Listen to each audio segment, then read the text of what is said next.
ബി.ജെ.പിക്കെതിരെ കോൺഗ്രസും CPM-ഉം ഉയർത്തിയ ഡീൽ ആരോപണങ്ങൾ തള്ളി കേന്ദ്രമന്ത്രി സുരേഷ് ഗോപി.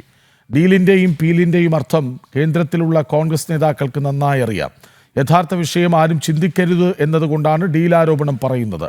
ഒരു ഡീലിനുമില്ല, ജയിക്കാനാണ് വന്നത്.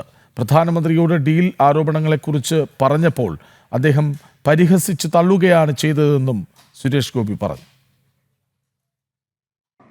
നിങ്ങൾക്ക് ജനശബ്ദം നിയമസഭയിൽ വേണമെങ്കിൽ അതിനൊരു സംഘത്തെ തെരഞ്ഞെടുത്തോളൂ എന്ന് തന്നെയാണ് സന്ദേശം ഭരണപക്ഷവും പ്രതിപക്ഷവും ചേർന്ന് നൽകിയിട്ടുള്ളത്. മറ്റ് ഞാൻ നേരത്തെ ഈ പറഞ്ഞ ഡീൽ ആൻഡ് പീൽ, അതിപ്പോ കേന്ദ്രത്തിലിരിക്കുന്ന കോൺഗ്രസിന്റെ നേതാക്കൾക്ക് മനസ്സിലാവും. ഞാൻ പറഞ്ഞ രണ്ട് വാക്കിന്റെ അർത്ഥം അവർക്ക് മനസ്സിലാവും. അത് മനസ്സിലാക്കുന്നവരെല്ലാം മനസ്സിലാക്കട്ടെ, മനസ്സിലാക്കി കൊടുക്കുന്നവർ മനസ്സിലാക്കി കൊടുക്കട്ടെ. മഹത്തരമായ വാക്കുകളാണ് പറഞ്ഞത്. എനിക്കിപ്പോ സംശയം, ഇത് CPM-ഉമായിട്ട് ഡീലെന്ന് ഒരു പക്ഷം പറയുക, അല്ല കോൺഗ്രസുമായിട്ട് ഡീലെന്ന് മറ്റേ പക്ഷം പറയുക, ഇവരുടെ എല്ലാം ഇതൊരു ആരോപണമാണോ അതോ പരിദേവനമാണോ എന്നാണ് എൻ്റെ സംശയം.